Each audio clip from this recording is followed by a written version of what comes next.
And welcome everyone back to another episode of Macro Crypto, where we talk about anything and everything involving the crypto space. And today we're going to be diving into the Polkadot ecosystem, as well as discussing their crazy cousin, chaos itself, the Kusama network. If you do enjoy the content, you know what to do. Like, subscribe, and head over to our Twitter page at Macro Crypto Club. And go ahead, give us a follow. Like always, link will be down in the description. Let's go ahead, dive into today's content, looking at the weekly hike and ashy candles with Polkadot in comparison to ETH. And as you know, Polkadot launched back in 2020, and we're looking at from 2021 and beyond, where it had a huge run up against ETH, looking at the all-time high up here, and then hitting the all-time low 6 months later. Now, why we view this chart is just to understand, is Polkadot always going to be bleeding against Ethereum on a weekly or yearly timeline, or can we get an oscillator out of Polkadot? Or even more so, is it going to just put in new highs in 2022 or beyond? Who knows at the end of the day? Remember, none of this is financial advice by any means. I'm here for pure entertainment purposes only. Do not take anything to the bank. I'm just a dummy, giving you some entertainment and a perspective that's fresh, hopefully.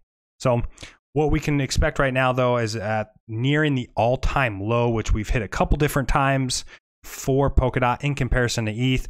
Can we oscillate back up to these highs, or eventually the all-time high in comparison to ETH? How this is going to work, we'll give you guys a look on a weekly basis. We will be dropping more content with Polkadot in regards to Polkadot on a weekly basis. That way you can see why we're so highly invested into this ecosystem in comparison to others. As you well know as well, Polkadot's price has got a little bit of a positive action today, hitting over $20 finally.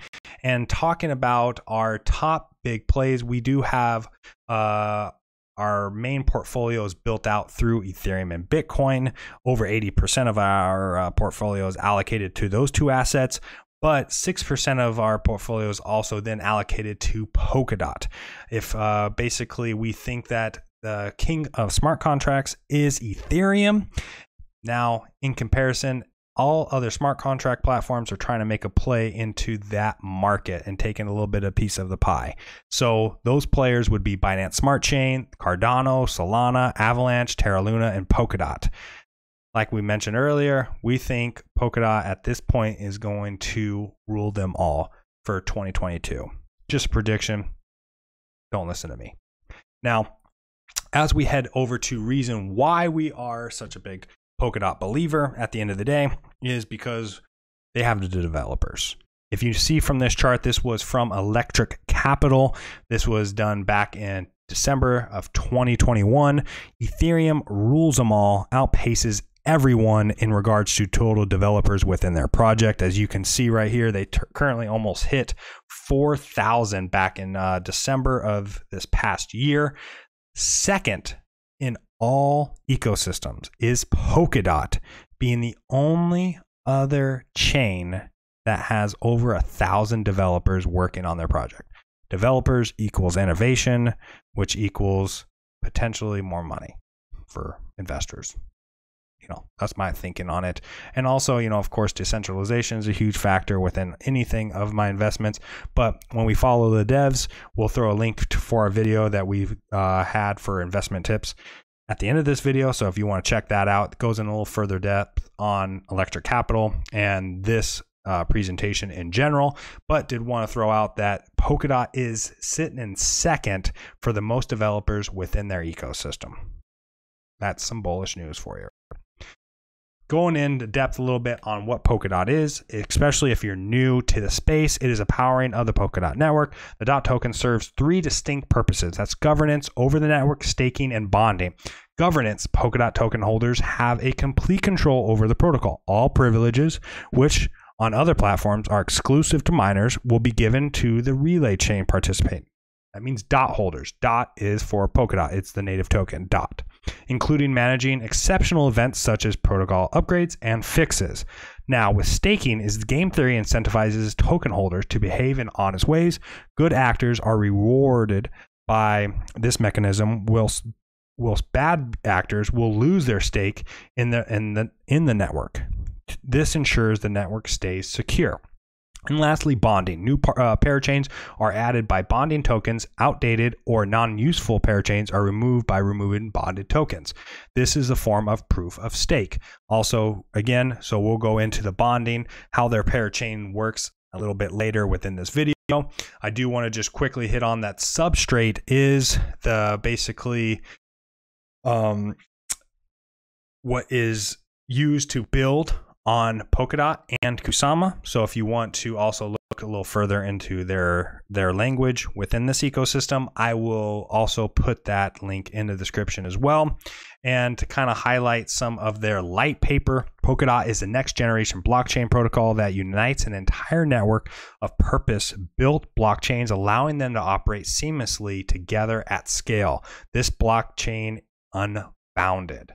Okay, so basically heading right into Kusama, that wild child that we also discussed. This is just giving a quick synopsis of what Kusama is. We'll have a deep dive into Kusama because it is a separate chain from Polkadot, and how that works, we will go on a deeper level. But basically, play with chaos on Kusama, Polkadot's wild cousin, like we already discussed. Kusama is an early, unaudited, and unrefined release of Polkadot created to test the network's technology and economic incentives in a real-world environment. It's also the perfect place for parachain developers to test ideas before deploying to Polkadot. Kusama is owned and governed by a community of supporters who hold KSM, which is the native token for Kusama.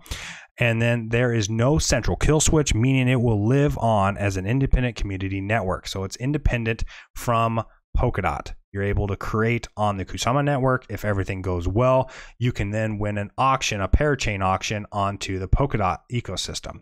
Ready to break stuff? Find out how to get KSM tokens and start staking, validating, and participating in governance by reading the user guide, which we're not going to read right now, but you can get KSM typically on any central exchange as well to get you into that ecosystem. I do want to also talk real quickly about staking rewards. If you're staking Polkadot or KSM, KSM's typically a little bit more than 20%, but you can find 20%, I believe, staking rewards through a central exchange like Kraken.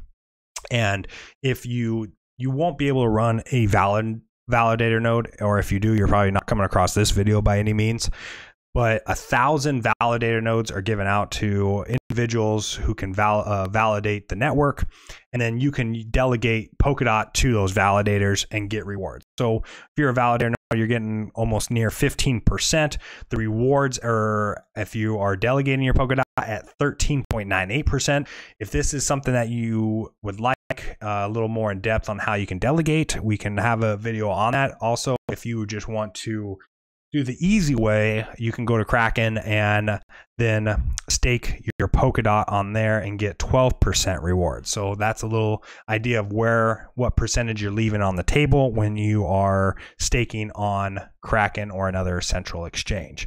Now, even an idea on the Polkadot network and how much inflation is happening within the Polkadot network. Polkadot does not have a cap or its crypto supply, and does not have a fixed inflation rate, meaning you're not going to get the same amount of DOT entering the market on a yearly basis or on a monthly basis, and you won't really know how much DOT is getting into the market exactly unless you do math calculations.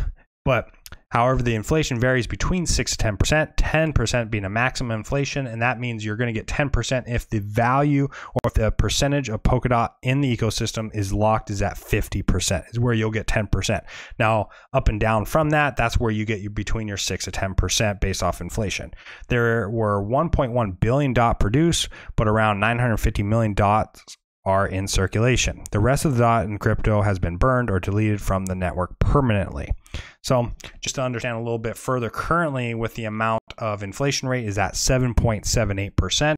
So if you're staking even through Kraken at 12%, you're getting almost a little higher than 4% in returns for staking with the network, even through a central exchange like Kraken. So just wanted to kind of hit on a few of those things, like with staking rewards within the Polkadot ecosystem. The things that we're going to drop in the future, we're going to be dropping a little bit more knowledge on the Parachain winners within the Polkadot ecosystem and what that means for the future of Polkadot.